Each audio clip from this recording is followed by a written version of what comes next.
Good morning વિદ્યાર્થી મિત્રો, તમારું હાર્દિક સ્વાગત છે આપણી યુટ્યુબ ચેનલ એમડી એકેડમીમાં। આજે આપણે વાત કરવાના છે 10 સપ્ટેમ્બર 2025ના મહત્વપૂર્ણ કરંટ અફેરની। આ કરંટ અફેર ગુજરાતની બધી જ એક્ઝામ માટે મોસ્ટ ઇમ્પોર્ટન્ટ છે મિત્રો। શરૂઆત કરીશું કરંટ અફેરની। પહેલો ક્વેશ્ચન है કે ભારત રત્ન પુરસ્કાર વિજેતા જે ભૂપેન હજારિકાની કેટલામી જન્મ જયંતિ ઉજવવાની શરૂઆત કરી છે મિત્રો। તો 2025માં 100મી જન્મ જયંતિ ઉજવવામાં આવી છે મિત્રો। તો જોઈશું તેની ડિટેલમાં મિત્રો। તો ભારતે આસામ સુપ્રસિદ્ધ ગાયક, કવિ અને જે સંગીતકાર અને ભારત રત્ન વિજેતા એવા ભૂપેન હજારિકાની 100મી જન્મ જયંતિની ઉજવણી કરી છે। ભૂપેન હજારિકાનો મિત્રો જન્મ 8 સપ્ટેમ્બર 2026ના રોજ આસામમાં થયો હતો। તેઓ ભાવપૂર્ણ ગીતો, શક્તિશાળી ગીતો અને સામાજિક સંબંધોની રચના દ્વારા ભારતમાં સૌથી જે પ્રતિષ્ઠિત સાંસ્કૃતિક હસ્તીઓમાંના એક હતા। તેમણે સામાન્ય જીવન જીવતા હતા, પીડિતોના સંઘર્ષ અને આસામના અને ઉત્તર પૂર્વમાં સુંદરતા વિશે તેમણે મિત્રો ગાયું છે। આજે ભૂપેન્દ્ર હજારિકા है મિત્રો, તેમનું અવસાન રહ્યું ને એ મિત્રો 5 નવેમ્બર 2011ના રોજ 85 વર્ષની ઉંમરે થયું હતું। તેમને મિત્રો રાષ્ટ્રીય ફિલ્મ પુરસ્કાર 1975માં, પદ્મશ્રી 1977માં, પદ્મભૂષણ 2001માં અને દાદા સાહેબ જે ફાળકે પુરસ્કાર है તે 1992માં, સંગીત નાટક એકેડમી ફિલોસોફી 2008, પદ્મભૂષણ 2012માં અને છેલ્લે ભારત રત્ન 2019માં મિત્રો મરણોત્તર પુરસ્કાર આપવામાં આવ્યો હતો। તો યાદ રાખજો મિત્રો, જે ભૂપેન્દ્ર હજારિકા है એમની કેટલામી જન્મજયંતિ ઉજવવામાં આવી છે? તો 100મી જન્મજયંતિ ઉજવવામાં આવેલી છે મિત્રો।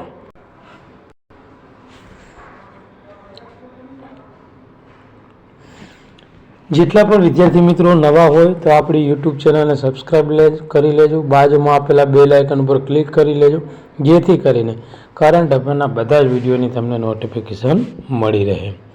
વિશ્વાસના મતમાં હાર બાદ કયા દેશના જે વડાપ્રધાન છે ફ્રાન્કોઇસ બાયરોનને પદ ઉપરથી હટાવવામાં આવ્યા છે? તો મિત્રો જે ફ્રાન્સના વડાપ્રધાન છે તેમને જે વિશ્વાસનો મત હતો એમાં હાર થયા બાદ તેમને મિત્રો પદ ઉપરથી હટાવવામાં આવ્યા છે મિત્રો। તો ડિટેલમાં જોઈશું આ ક્વેશ્ચન।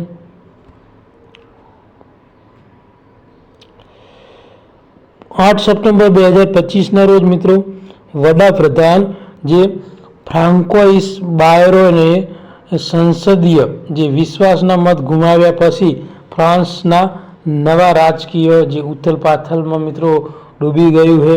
ફક્ત 194 સાંસદે તેમને ટેકો આપ્યો હતો અને 364 લોકોએ એ વિરોધમાં મતદાન કર્યું હતું।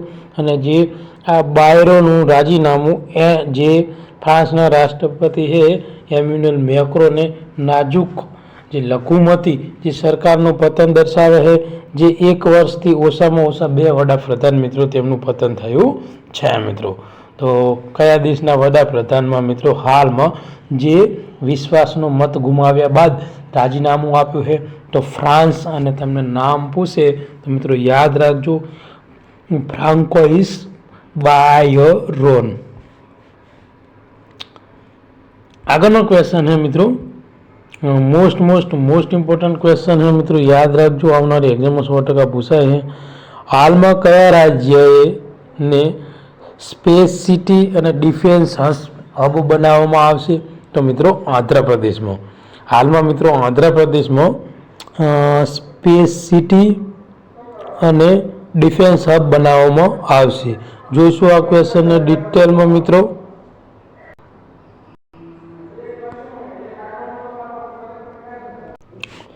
તો આંધ્રપ્રદેશમાં જે મિત્રો આંધ્રપ્રદેશમાં જે તિરુપતિ છે એને સ્પેસ સિટી બનાવવાનું છે અને માડાકાસિકારામાં 2 ડિફેન્સ મેન્યુફેક્ચરિંગ હબ સ્થાપિત કરવામાં છે મિત્રો। અને આ માટે સરકારે 3400 કરોડ રૂપિયાનું રોકાણ યોજનાની જાહેરાત કરવામાં આવેલી છે। તો મિત્રો આંધ્રપ્રદેશ સરકારે જે તિરુપતિ, યાદ રાખજો, તિરુપતિને શું બનાવવાનું છે?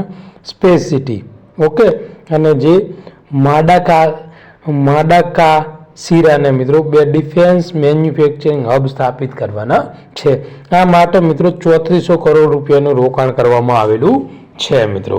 અને કઈ કંપની સાથે ભાગીદારી કરવામાં આવી છે? તો સ્કાય રૂટ એરોસ્પેસ સાથે ભાગીદારી કરવામાં આવી છે।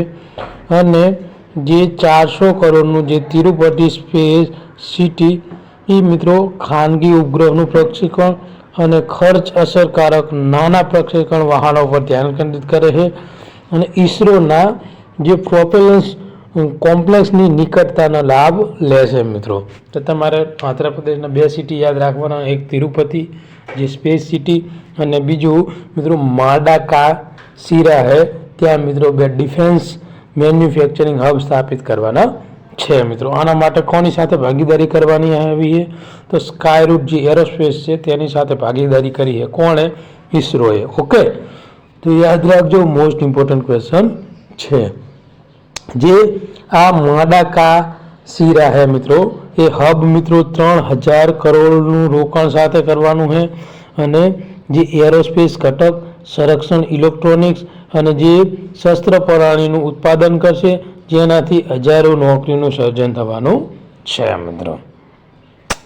આગળનો ક્વેશ્ચન છે કે 2023-24માં ભારતનો સાક્ષરતા દર વધીને કેટલો થયો છે? તો મિત્રો 80.9% ભારતનો સાક્ષરતા દર થયો છે। અને મિત્રો પહેલા કેટલો હતો? તો 2011ની વસ્તી પ્રમાણે ગણવામાં આવે તો 74% મિત્રો આપણો સાક્ષરતા દર હતો, હવે વધીને 80.9% થયો છે। તો ભારતમાં સાક્ષરતા દર 2011માં મિત્રો 74%થી વધીને અત્યારે 2023-24માં 80.9% થયો છે। કેન્દ્રીય શિક્ષણ મંત્રી ધર્મેન્દ્ર પ્રધાને આંતરરાષ્ટ્રીય સાક્ષરતા દિવસ ઉપર આજે મહત્વપૂર્ણ જાહેરાત કરી છે। અને જે ઉલ્લાસ મિત્રો નવ ભારત સાક્ષરતા કાર્યક્રમ હેઠળ 3 કરોડથી વધુ શીખનારોની નોંધણી કરી હતી અને પાયાના સાક્ષરતા મૂલ્યાંકનમાં 90% સફળતા દર હાંસિલ કર્યો છે મિત્રો। આ ઉપરાંત મિત્રો હિમાચલ પ્રદેશ છે, ત્રિપુરા है, મિઝોરમ है, ગોવા है અને જે મિત્રો લદ્દાખ है, આ બધા રાજ્યો છે એ સંપૂર્ણ સાક્ષરતા પ્રાપ્ત કરનારા રાજ્યો છે મિત્રો। અને એ ડિજિટલ યુગમાં સાક્ષરને પ્રોત્સાહન આપવું થીમ સમગ્ર ભારતમાં સાક્ષરતા અને આજીવન શિક્ષણના જે વિસ્તારમાં ડિજિટલ ટેકનોલોજીની જે મહત્વપૂર્ણ જે ભૂમિકા છે એ ઉપર પ્રકાશ પાડે છે મિત્રો। તો મિત્રો વિશ્વ સાક્ષરતા દિવસ ક્યારે ઉજવવામાં આવે? તો યાદ રાખજો મિત્રો 8 સપ્ટેમ્બરના દિવસે આ દિવસની ઉજવણી કરવામાં આવે છે મિત્રો। પૂરગ્રસ્ત ઉત્તરના જે સેના ઉત્તરમાં મિત્રો જે સેનાના કયા ઓપરેશન દ્વારા 6000 લોકોને બચાવવામાં આવ્યા છે? તો મિત્રો ઓપરેશન રાહત હેઠળ જે મિત્રો ઉત્તરમાં જે મિત્રો પંજાબ, હિમાચલ જે રાજ્યો છે ઉપરના, ત્યાં મિત્રો જ્યાં પૂર આવ્યું હતું તો ઓપરેશન રાહત સેના દ્વારા ચલાવવામાં આવ્યું છે અને તેના દ્વારા 6000 લોકો બચાવવામાં આવેલા છે મિત્રો। તો ઓપરેશન રાહત હેઠળ ભારતીય સેનાના પશ્ચિમી કમાન્ડે પંજાબ, હિમાચલ પ્રદેશ, જમ્મુ કાશ્મીર એમાં મિત્રો 82 હાર્ડ એટલે કે માનવતાવાદી સહાય અને આપત્તિ રાહત મિશન હાથ ધર્યું હતું, જેમાં 6000થી વધુ લોકોનું સ્થળાંતર કરવામાં આવ્યા છે। 13000થી વધુ નાગરિકોને તબીબી સહાય પૂરી કરવામાં આવેલી છે મિત્રો। તો ઓપરેશન રાહત યાદ રાખજો મિત્રો, પૂરગ્રસ્ત વાળા લોકોને જે હિમાચલ પ્રદેશ છે, જમ્મુ કાશ્મીર છે અને પંજાબમાં મિત્રો લોકોને બચાવવામાં આવેલા હતા। આ જે રાહતના પ્રયાસોમાં મિત્રો 48 જે ટન રાશન હવાઈ માર્ગોમાં ફેંકાયું હતું અને જે 250 કલાકથી વધુ સમયની ઉડાન ભરી ભારતીય આર્મી એવિએશન સંપત્તિ જે તૈનાત હતી। આ ઉપર પુલ સમારકામ કર્યું હતું, રસ્તાનું પુનઃ નિર્માણ અને મોબાઈલ કનેક્ટિવિટી પુનઃસ્થાપન જેવી માળખાગત સુવિધાઓ પુનઃસ્થાપન સામેલ કરવામાં જે ભારતની આર્મી હતી એને મહત્વપૂર્ણ ભૂમિકા ભજવી હતી। આ ઉપરાંત સેવા નાગરિક વહીવટ, NDRF એસડીઆરએફ સાથે મળીને કામ કર્યું હતું અને જે પૂર પ્રત્યે એકીકૃત રાષ્ટ્રીય પ્રતિભાવ દર્શાવે છે મિત્રો. તો મિત્રો યાદ રાખજો, ઓપરેશન રાહત જે ઉત્તરના રાજ્યો છે મિત્રો એમાં જે પૂરગ્રસ્ત વિસ્તાર હતો તેમાં ઓપરેશન રાહત ચલાવવામાં આવ્યું હતું. તેના હેઠળ શું કરવામાં આવ્યું હતું તો લોકોને બચાવવામાં આવ્યા હતા, સ્થળાંતરિત કરવામાં આવ્યા હતા અને તેમને જે પ્રાથમિક સુવિધા છે મિત્રો એ પ્રોવાઈડ કરવામાં આવેલી હતી. આગળનો ક્વેશ્ચન, હાલમાં કયા રાજ્યને 99.3% સાક્ષરતા સાથે સંપૂર્ણ સાક્ષર રાજ્ય જાહેર કરેલું છે? તો મિત્રો હિમાચલ પ્રદેશને સંપૂર્ણ સાક્ષર જાહેર કરવામાં આવેલું છે મિત્રો. તો શિમલાના ઉલ્લાસ મેળા 2025 દરમિયાન આંતરરાષ્ટ્રીય સાક્ષરતા દિવસ કઈ તારીખે હતો મિત્રો? 8 સપ્ટેમ્બરના દિવસે. તો આ 8 સપ્ટેમ્બરના દિવસે જે મુખ્યમંત્રી સુખવિન્દર સુખુ એને જાહેરાત કરી છે કે હિમાચલ પ્રદેશ 99.3% સાક્ષરતા દર સાથે સંપૂર્ણ સાક્ષર રાજ્ય જાહેર કરવામાં આવ્યું છે, જે રાષ્ટ્રીય સરેરાશ 95%ને વટાવી ગયું છે.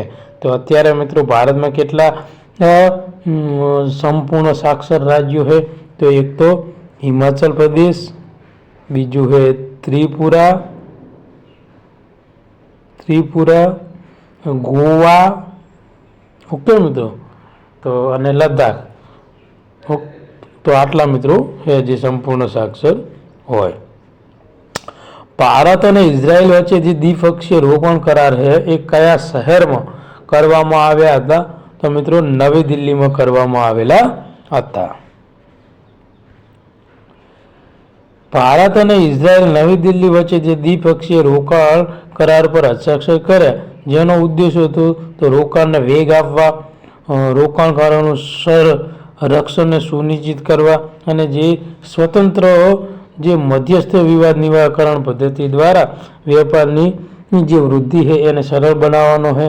નાણામંત્રી નિર્મલા સીતારમણ અને જે બેજાલેલ જે સ્મોટ્રિચ દ્વારા હસ્તાક્ષર કરવામાં આવ્યા હતા. આ કરારની જપ્તીની સામે રક્ષણ આપે છે, પારદર્શિકતાને પ્રોત્સાહન આપે છે અને જે રોકાણ ટ્રાન્સફરને સરળ બનાવે છે.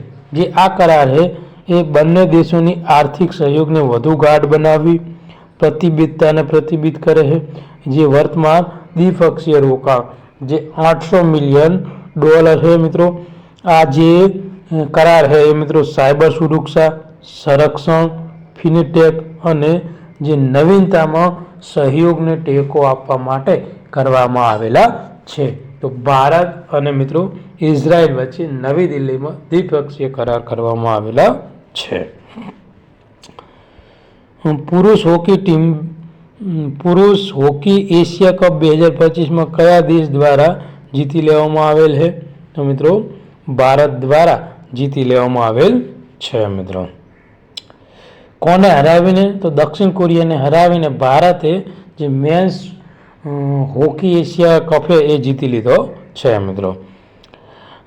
કયા દેશના જે પીએમ કેપી શર્મા ઓલીને જર્નલ જે ઝેડના હિંસક વિરોધ પ્રદર્શન વચ્ચે રાજીનામું આપ્યું છે? તો નેપાળના. તો મિત્રો આ જે ઝેડ છે મિત્રો તે જે પ્રદર્શનકારો છે તેમને મિત્રો સરકાર જે ભ્રષ્ટાચાર વિરુદ્ધ મિત્રો એટલું પ્રદર્શન કર્યું કે મિત્રો જે આ નેપાળના જે પીએમ છે કેપી શર્મા એમને પોતાના પદ ઉપરથી રાજીનામું આપવામાં આવ્યું અને મિત્રો અંદાજે 20થી વધુ લોકોનું મૃત્યુ થયું છે. કારણ કે જે ત્યાંની જે આર્મી છે મિત્રો એ કહેવાય ને કે શૂટ કરવા માંડી, એટલે 20થી વધુ વિદ્યાર્થીઓના મિત્રો મોત થયા છે. અને જે ત્યાંની જે નેપાળની સંસદ છે તે મિત્રો આ પ્રદર્શનકારો દ્વારા મિત્રો સળગાવી દેવામાં આવી છે મિત્રો. પરિણામે જે આ કેપી શર્મા હતા એમને પોતાના પદ ઉપરથી રાજીનામું આપી દીધું છે મિત્રો. અને મિત્રો આજે નેપાળમાં રહ્યું ને હમણાં થોડા સમય પહેલાં જે 20થી વધુ જે એપો હતી, જે મેટા છે, યુટ્યુબ છે, ઇન્સ્ટાગ્રામ છે મિત્રો, આને બેન કરવામાં આવ્યો હતો. બેન કર્યા પછી પાછું ફરીથી મિત્રો તે બેન હટાવી લેવામાં આવ્યો. અને મિત્રો એનો રોષ અને જે આ કેપી શર્મા છે મિત્રો એમની સરકાર વધુ પડતું જે ભ્રષ્ટાચાર કરતી હતી, એના લીધે જે મિત્રો યંગ જનરેશન છે મિત્રો જે તેમાં ભારે રોષ થયો અને આ આખું એક આંદોલનમાં પરિવર્તિત થઈ ગયું અને જે સરકાર હતી મિત્રો એને ઉખાડીને નાખી દીધી છે. ઓકે, તો મિત્રો 9 સપ્ટેમ્બર 2025ના રોજ એફએસએમ ઓલીએ મિત્રો રાજીનામું આપતા નેપાળના રાજકીય ઉથલપાથલમાં ડૂબી ગયું છે.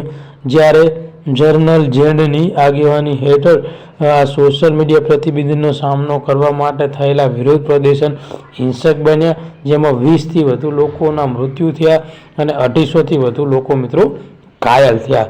પ્રતિબંધ હટાવવા છતાં સંસદમાં આગ ચાંપી દેવામાં આવી છે, સરકારી કચેરીઓ ઉપર હુમલા કરવામાં આવ્યા છે, એરપોર્ટ બંધ કરવામાં આવ્યું છે, જેના કારણે નેપાળ આર્મી ચીફના દબાણના કારણે ઓલીને રાજીનામું આપવાની ફરજ પડી છે, જેના કારણે દેશ અને રાજકીય અનિશ્ચયતામાં ડૂબી ગયો છે મિત્રો. તો મિત્રો આવું ક્યાં થયું હતું? તો મિત્રો કે શ્રીલંકામાં થયું હતું, બાંગ્લાદેશમાં થયું હતું, કે જેના મિત્રો યંગ જનરેશને એટલું હિંસક આંદોલન કર્યું ને કે સરકારને ઉકાળીને નાખી દીધી. હાલમાં મિત્રો કૃષિ ભારતના અર્થતંત્રમાં કેટલા ટકાનો ભાગનો ફાળો આપે છે? તો મિત્રો જે ભારતમાં કૃષિનો ફાળો કેટલો છે? તો 5 થી લઈને 20%, જે આ જીડીપી છે મિત્રો એટલો ફાળો છે મિત્રો. તો જોઈશું તેની ડિટેલ મિત્રો. તો પ્રધાનમંત્રીએ મુખ્ય વૈજ્ઞાનિક સલાહકાર જે અજય કુમાર સુદે જણાવ્યું હતું કે કૃષિ ભારતના જીડીપીમાં 15થી 20%નો ફાળો આપે. કેટલો આપે છે? 15થી 20%નો. જ્યારે 60% કાર્યબળ અને લાખો લોકોની આજીવિકાને ટેકો આપે છે.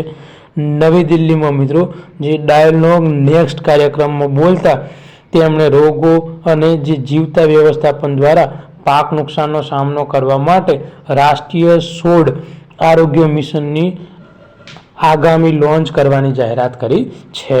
તો મિત્રો જે પ્રધાનમંત્રીના જે મુખ્ય વૈજ્ઞાનિક સલાહકાર છે અજય કુમાર સુદે, તેમને મિત્રો રાષ્ટ્રીય છોડ આરોગ્ય મિશન આગામી સમયમાં મિત્રો લોન્ચ કરવાની જાહેરાત કરેલી છે.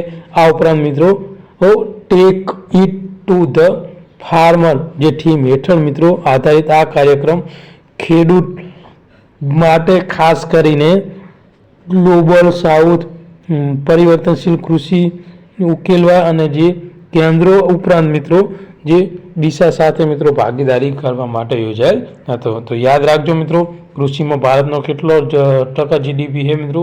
તો મિત્રો 15થી 20%. વિશ્વ ચેમ્પિયન જે ગુકેશને હરાવનાર સૌથી યુવા ગ્રાન્ડ માસ્ટર કોણ બન્યું છે? તો અભિમન્યુ મિશ્રા મિત્રો સૌથી યુવા ગ્રાન્ડ માસ્ટર બન્યો છે. કેટલા વર્ષની ઉંમર છે? તો 16 વર્ષની ઉંમર છે. કોને હરાવ્યો છે? તો ડી ગુકેશને હરાવ્યો છે. ઓકે મિત્રો. તો 16 વર્ષીય અમેરિકન ચેસ પ્રતિભાશાળી અભિમન્યુ મિશ્રાએ સમરકંદમાં મિત્રો ફિડે ગ્રાન્ડ સ્વિચ 2025માં રાઉન્ડ 5માં જે વર્લ્ડ ચેમ્પિયન ડી ગુકેશને હરાવીને ઇતિહાસ રચ્યો છે અને જે ક્લાસિક ચેસમાં વર્તમાનમાં જે વર્લ્ડ ચેમ્પિયનને હરાવનાર સૌથી નાની ઉંમરનો ખેલાડી બન્યો છે મિત્રો. કોણ? મિત્રો અભિમન્યુ મિશ્રા. અને આ મિશ્રાએ પહેલાં આ સૌથી નાની ઉંમરમાં જે ગ્રાન્ડ માસ્ટર 2021 અને સૌથી નાની ઉંમરનો આંતરરાષ્ટ્રીય માસ્ટર 2019 આ જે નવીનતા સિદ્ધિઓને તેમને વૈશ્વિક ચેસ ક્ષેત્રમાં સૌથી તેજસ્વી તારાઓમાંનો એક દરજ્જો મિત્રો તેને મળેલો છે. આજના કરંટ અફેરનો મિત્રો લાસ્ટ ક્વેશ્ચન, હાલમાં કયા દેશ દ્વારા એન્ટ્રોમિક્સ કેન્સરની રસી પ્રારંભિક ટ્રાયલમાં 100% અસરકારક દર્શાવે છે? તો મિત્રો રશિયા દ્વારા મિત્રો જે આ એન્ટ્રોમિક્સ કેન્સરની રસીને મિત્રો શરૂ કરવામાં આવેલી છે મિત્રો. તો મિત્રો રશિયા દ્વારા જે આ એન્ટ્રોમિક્સનું અનાવરણ કર્યું છે, જે એક mRNA આધારિત કેન્સર રસી છે જે કોલેસ્ટ્રોલ કેન્સરના 48 દર્દીઓને પ્રારંભિક ટ્રાયલમાં આપવામાં આવેલી છે અને તે મિત્રો 100% અસરકારક અને સલામતી દર્શાવે છે. એટલે મિત્રો કહેવાય ને કે જેને કોલેસ્ટ્રોલનું કેન્સર હોય તેના માટે આ દર્દી આ જે રસી છે મિત્રો એ 100% અસરકારક છે મિત્રો. તો આજનું આ મહત્ત્વપૂર્ણ કરંટ અફેર આપણે અહીંયા પૂરું કરીશું. આ વિડીયો તમને ગમ્યો હોય તો આપણી ચેનલને સબસ્ક્રાઈબ કરજો અને બીજા તમારા વિદ્યાર્થી મિત્રોને મોકલી આપજો. થેન્ક યુ, ધન્યવાદ.